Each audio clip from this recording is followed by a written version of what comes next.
Assalamualaikum warahmatullahi wabarakatuh. Perkenalkan saya Anggita Puspita Ambarini, NRP 95. Perwakilan dari kelompok 5 akan mempresentasikan desain jalur kabel kar Puncak Gunung Rinjani dengan analisa informasi geospasial. Berikut adalah anggota dari kelompok kami, yaitu ada Gozi NRP 88, Gina NRP 89, Aspi NRP 91, Male NRP 93, Fami NRP 94, Geraldi NRP 95, dan Farhan NRP 98. Nah, berikut adalah outline pada presentasi kali ini. Yang pertama ada pendahuluan, kedua dasar teori, ketiga metodologi, 4 pengolahan parameter, 5 hasil dan analisis, dan yang terakhir ada penutup. Pendahuluan.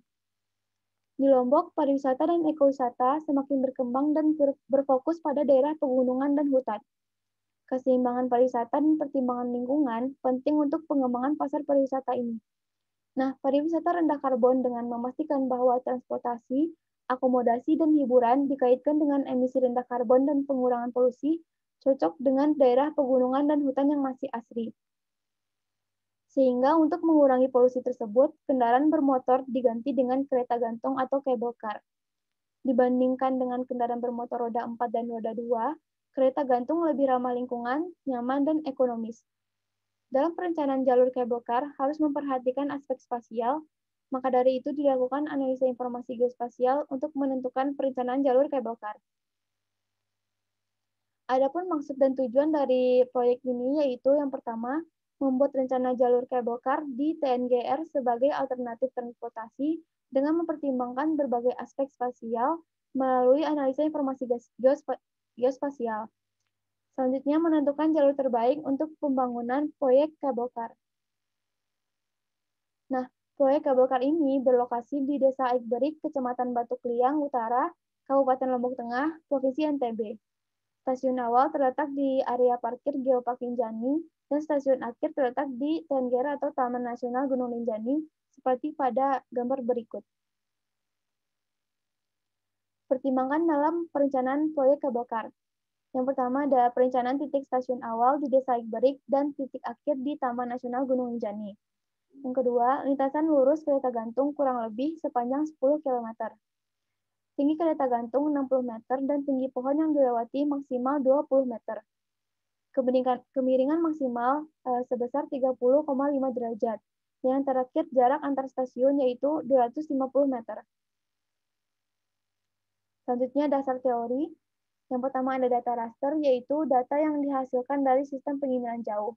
Pada data raster, objek geografis direpresentasikan sebagai struktur sel grid yang disebut dengan pixel atau picture element. Selanjutnya ada data vektor yang merupakan data yang menampilkan, menempatkan, dan menyimpan data spasial dengan menggunakan titik, garis, atau area poligon.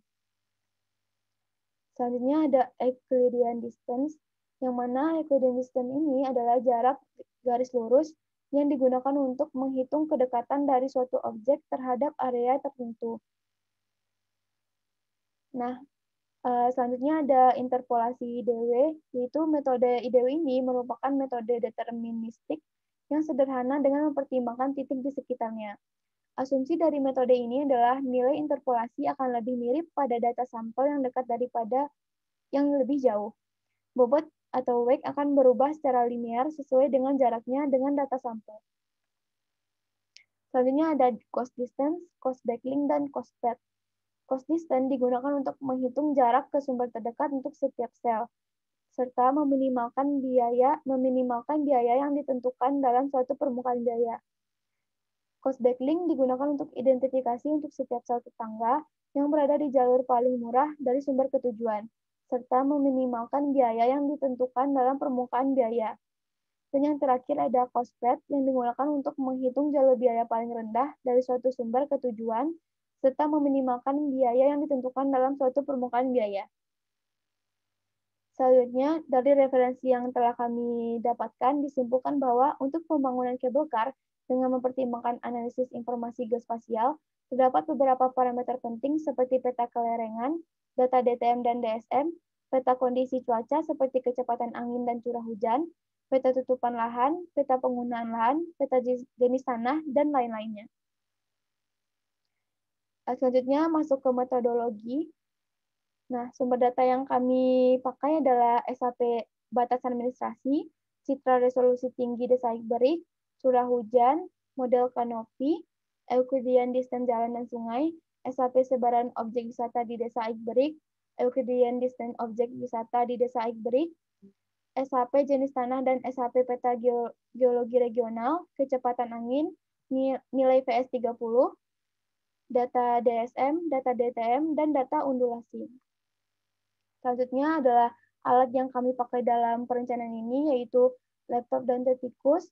Yang kedua ada peramban web Google Chrome, ketiga Google Earth Pro, keempat Office 365, dan selanjutnya ada ArcGIS. Nah, langkah awal yang kami lakukan adalah menentukan titik stasiun awal. Berdasarkan tools Euclidean jalan dari SAP Negio Portal, diperoleh jarak stasiun awal ke fasilitas jalan terdekat adalah sekitar 400 meter. Tetapi jika dilihat dari citra resolusi tinggi, sebenarnya masih ada jalan yang lebih dekat. Tempat ini dipilih sebagai stasiun awal karena terdapat lahan yang lumayan luas, dekat dengan fasilitas rekreasi dan hotel, dan yang terpenting bukan berada di wilayah Taman Nasional Gunung Rinjani. Nah, berikut adalah gambar dari titik awal beserta koordinatnya. Selanjutnya, menentukan titik stasiun akhir. Dengan mempertimbangkan kawasan akhir yang akan menjadi destinasi menarik, tentunya harus terletak pada kawasan yang landai. Berdasarkan hasil proses analisis kelerengan, didapatkan area yang cukup landai di bagian barat laut Desa Berik, sehingga bisa dilakukan pembangunan untuk stasiun akhir di puncak Gunung Rinjani. Nah, berikut adalah gambar dari titik akhir dan koordinatnya. Jenis kabel kar yang direncanakan untuk dibangun adalah tipe gondola bicable detachable gondola atau disingkat dengan BDG. Jenis BDG memiliki kemampuan yang tinggi dalam mengatasi stabilitas angin. BDG ini juga dapat mencapai kecepatan yang lebih tinggi daripada single cable. Namun, pada sistem BDG ini memang memiliki beberapa biaya tambahan yang diperlukan dibanding dengan single cable. Nah, karakteristik utama dari tipe ini adalah yang pertama, grip pada BDG ini bisa dilepas dari kabel penggeraknya ketika berada di stasiun awal, yaitu stasiun utama, yaitu stasiun awal dan stasiun akhir. BDG memiliki dua kabel, yaitu satu kabel untuk penyedia dukungan dan satunya lagi sebagai penyedia sistem propulsi. Yang ketiga, BDG dapat bergerak dengan kecepatan 7 sampai dengan 7,5 meter per second. Dan yang terakhir, kapasitas maksimum yang bisa diangkut adalah 17 orang. Selanjutnya masuk ke pengolahan parameter. Nah, yang pertama yaitu membuat model kanopi dengan langkah sebagai berikut, yaitu mengolah data DSM, SRTM, dan DTM dari Demnas. Karena SRTM mempunyai referensi elipsoid, sedangkan Demnas mempunyai referensi geoid, maka harus disamakan dengan menambah data undulasi pada SRTM, sehingga keduanya sama-sama bereferensi terhadap geoid. Nah, data diunduh dari SRGI berupa titik ketinggian undulasi, yang kemudian dilakukan interpolasi IDW, sehingga diperoleh data raster yang kemudian bisa ditambahkan dengan data SRTM. Nah, berikut adalah gambar dari hasil IDW undulasi. Nah, kemudian data SRTM tadi dilakukan void filling untuk memperbaiki data sel yang rusak. Kemudian hasilnya ditambah dengan data IDW undulasi menggunakan raster kalkulator. Yang kemudian hasilnya tersebut dikurangi lagi dengan Demnas. Kemudian hasil yang telah dikurangi Demnas dilakukan filtering dengan raster kalkulator menggunakan fungsi cons sebagai berikut ini. Nah, dari hasil filtering ini terdapat data raster yang memiliki data yang bolong-bolong sehingga dilakukan sampling titik, yang mana titik sampel ini kemudian diinterpolasi menggunakan metode IDW, yang selanjutnya hasilnya dilakukan klasifikasi sebagai berikut pada gambar. Namun hasil dari kedua pemodelan kanopi masih belum merepresentasikan ketinggian pohon di sekitaran puncak gunung. Selanjutnya adalah parameter yang kami gunakan, yaitu ada tutupan lahan, kemiringan lereng, kecepatan angin, curah hujan, nilai VS 30, Euclidean distance sungai dan jalan, sebaran objek wisata dan Euclidean distance objek wisata, peta geologi, dan peta jenis tanah. Selanjutnya ada hasil dan analisis rencana jalur cable car. Berikut adalah analisis parameter kemiringan lereng. Dapat dilihat pada gambar. Dengan menggunakan tools cost distance, cost backlink, dan cost path, maka diperoleh jalur terbaik berdasarkan kemiringan lereng dengan hasil seperti gambar di samping ini.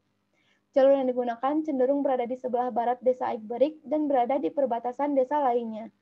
Hal ini terlihat bagus karena pada lahan bagian timur desa Aikberik merupakan kawasan Taman Nasional Gunung Rinjani yang mana tidak diperkenankan untuk melakukan pembukaan lahan untuk proyek pembangunan kabel kar ini. Selanjutnya ada hasil analisis parameter modal kanopi. Data yang ditampilkan terdapat sedikit sekali lahan yang memiliki ketinggian pohon kurang dari 20 meter. Tetapi hasil dari COSPET memiliki jalur dengan ketinggian kanopi pohon serendah mungkin, seperti pada gambar di samping ini. Selanjutnya, hasil analisis parameter Euclidean distance sungai. Jalur yang digunakan cenderung berada di tengah kawasan desa dan berada di perbatasan TNGR. Jalur yang diambil sangat terlihat menjauhi keberadaan sungai. Pertimbangan jalur ini dilakukan untuk menghindari lokasi stasiun yang berada di das, sebab struktur tanah das yang umumnya kurang stabil. Selanjutnya hasil analisis parameter Euclidean objek wisata air terjun.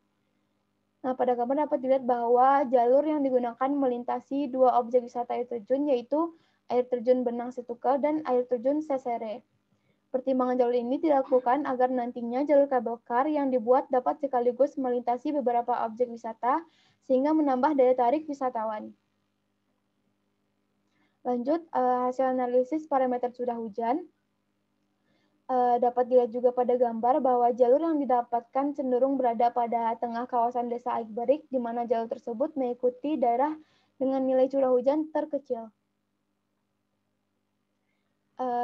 Selanjutnya ada hasil parameter VS30. Nah, dikarenakan nilai VS30 ini biasanya digunakan untuk penentuan jenis tanah, maka akan disesuaikan dengan nilai VS30 profil jenis tanah dan batuan dengan SKL kestabilan fondasi Kemenpu 2016 seperti pada tabel berikut ini, di mana rentang nilai VS30 pada peta menunjukkan nilai 459 hingga 900, maka menurut tabel tersebut profil jenis batuannya berupa tanah keras dan batuan keras dan batuan sedang. Didapatkan jalur seperti digambar dengan melakukan proses cost distance, cost backlink, dan cost path. Selanjutnya ada hasil analisis parameter kecepatan angin. Juga dapat dilihat pada gambar di samping ini, jalur yang digunakan cenderung berada di pinggir sebelah barat di kawasan desa Aikberik. Dan dapat dilihat juga bahwa jalur yang diambil berada di rentang kecepatan 0,72 meter per second hingga 2,96 meter per second, di mana nilai tersebut merupakan nilai yang cukup rendah. Selanjutnya, hasil analisis terkait aspek geologi. Berdasarkan peta geologi Pulau Lombok seperti pada gambar di samping ini, desa Aikberik sampai TNGR tersusun atas formasi batuan gunung api muda dan formasi Lekopiko. Berdasarkan analisis terkait kerentanan gerakan tanah, formasi Lekopiko yang terdiri dari tuff, berbatuan apung, breksi lahar, dan lava cukup rentan terhadap gerakan tanah. Dengan demikian, perlu dipertimbangkan dengan matang terkait penentuan lokasi stasiun kabel kar dengan mempertimbangkan data lainnya seperti kemiringan lereng dan curah hujan agar penempatan lokasi kabel kar berlokasi di kawasan yang aman dengan risiko bencana yang rendah. Selanjutnya, analisis terkait jenis tanah. Jenis tanah di wilayah desa Aikberik TNGR merupakan tanah berjenis andosol, di mana berdasarkan tingkat erodibilitas, tanah andosol termasuk ke dalam kelas dengan tingkat erodibilitas tinggi yang berarti sangat pekat terhadap erosi. Dengan demikian, perlu dipertimbangkan dengan matang terkait penentuan lokasi stasiun kabel kar dengan mempertimbangkan data lainnya seperti kemiringan lereng dan curah hujan untuk meminimalisir resiko erosi. Nah, selanjutnya parameter hasil overlay. Parameter yang kami gunakan ada kanopi, kelerengan, Euclidean distance sungai, Euclidean objek wisata air terjun, curah hujan, VS30, dan kecepatan angin. Setiap parameter dilakukan overlay dengan pembobotan nilai tertentu pada setiap model dengan tools weighted overlays. Nah, untuk nilai bobotnya sendiri dapat dilihat pada gambar berikut ini. Selanjutnya ada hasil parameter hasil overlay model 1. Dapat dilihat pada gambar ini. Dilakukan analisis dengan menggunakan tools cost distance, cost backlink, dan cost path, maka diperoleh jalur terbaik berdasarkan model pembobotan pertama. Hasilnya dapat dilihat pada gambar berikut ini. Untuk parameter hasil overlay model 2 juga dapat dilihat pada gambar berikut. Dan berikut adalah gambar parameter hasil overlay 3. Dan juga dari analisis yang kami lakukan, dapat diketahui bahwa hasil lokasi dari titik stasiun dan jalur kabel ini tidak terdapat perbedaan yang sangat signifikan seperti itu. Selanjutnya, pembagian jarak stasiun dan panjang kabel. Hasil garis dari COSPET kemudian dilakukan pembagian jalan dengan menggunakan tools construct point dengan membagi jarak setiap titik adalah 250 meter. Seperti pada gambar berikut. Nah, karena garis COSPET masih berupa garis dengan banyak tikungan, maka dilakukan digitasi antar titik untuk menentukan jalur kabel car. Lalu diperoleh jarak setiap stasiun dan panjang kabelnya dengan calculate geometry length dengan mengasumsikan hanya jarak lurus kabel. Hasil digitasinya dapat dilihat pada gambar berikut ini. Nah, lalu didapatkan hasil koordinat stasiun model yang pertama dengan jumlah stasiun sebanyak 55 stasiun dan panjang jalur sebesar 13.797 meter. Nah, karena terdapat dua jalur, yaitu jalur pulang dan jalur pergi, dan di mana setiap jalurnya dibutuhkan dua kabel, maka hasil dari panjang kabel tadi dikali dengan 4 dan didapatkan total panjang kabel sebesar 55.191 meter. Nah, berikut adalah hasil koordinat stasiun model 2. Dan yang terakhir ini ada hasil koordinat stasiun model 3. Ya, langsung masuk ke penutup. Nah, kesimpulan dari praktikum yang telah kelompok kami lakukan, kelompok kami dapat menarik kesimpulan sebagai berikut. Yang pertama ada jenis kabel car yang direncanakan untuk dibangun adalah tipe gondola B-cable atau B-cable detachable gondola yang disingkat dengan BDG. Yang kedua, tools yang digunakan dalam perencanaan jalur kabel car ini adalah Euclidean distance, cost backlink, cost path, IDW, construct point, dan overlay weighted. Yang ketiga, parameter yang digunakan adalah tutupan lahan, kemiringan lereng, kecepatan angin, curah hujan, VS30, peta geologi, peta jenis tanah, tinggi kanopi pohon, Euclidean distance sungai, Euclidean distance jalan, dan Euclidean distance objek wisata. Selanjutnya ada pembobotan parameter berbeda pada tiap perencanaan jalurnya. Dan yang terakhir adalah peta lokasi stasiun dan jalur kabel car. Nah, dari analisis yang telah dilakukan, diketahui bahwa di antara jalur 1, jalur 2, dan jalur 3 tidak terdapat perbedaan yang sangat signifikan pada posisi titik stasiun dan jalur kabel. Jalur yang terbaik adalah jalur yang kedua dengan 55 stasiun dan panjang jalur sebesar 13.799 meter. Hal ini dikarenakan pembobotan pada pembuatan jalur 2, di mana pembobotan bobot yang paling tinggi adalah slope, Euclidean sungai, dan VS30. Nah, berikut adalah peta lokasi stasiun dan jalur kabel car terbaik, yaitu jalur 2. Nah, kelompok kami dari hasil yang praktikum yang telah kami lakukan, kelompok kami menyarankan bahwa yang pertama mengasumsikan bahwa kabel bermassa dan menghitung panjang kabel setiap stasiun dengan rumus trigonometri fungsi hiperbolik. Selanjutnya, pembobotan pada setiap parameter digunakan lebih bervariasi dan dilakukan dengan ketentuan yang ada, karena sedikit perbedaan pembobotan tidak berdampak besar pada nilai COSPET. Yang ketiga, karena rencana kabel car adalah jenis satu stasiun dengan 2 jalur, yaitu pulang pergi, maka sebaiknya visualisasi jalur kabel dibuat 2 kanan kiri untuk pulang dan pergi dengan ketentuan buffer tertentu. Dan yang terakhir adalah melakukan visualisasi secara 3D dengan perangkat lunak terkait. Nah, berikut adalah beberapa referensi yang kelompok kami gunakan. Nah, berikut dikutip adalah quote yang dikutip dari seorang, yaitu berbunyi, "A paper map is a reliable friend. You can trust it even though it sometimes doesn't cooperate much, but it will be there in the good and the bad times." Nah, sekian presentasi dari saya mewakili kelompok 5. Jika ada kesalahan, saya mohon maaf dan terima kasih atas kesempatan.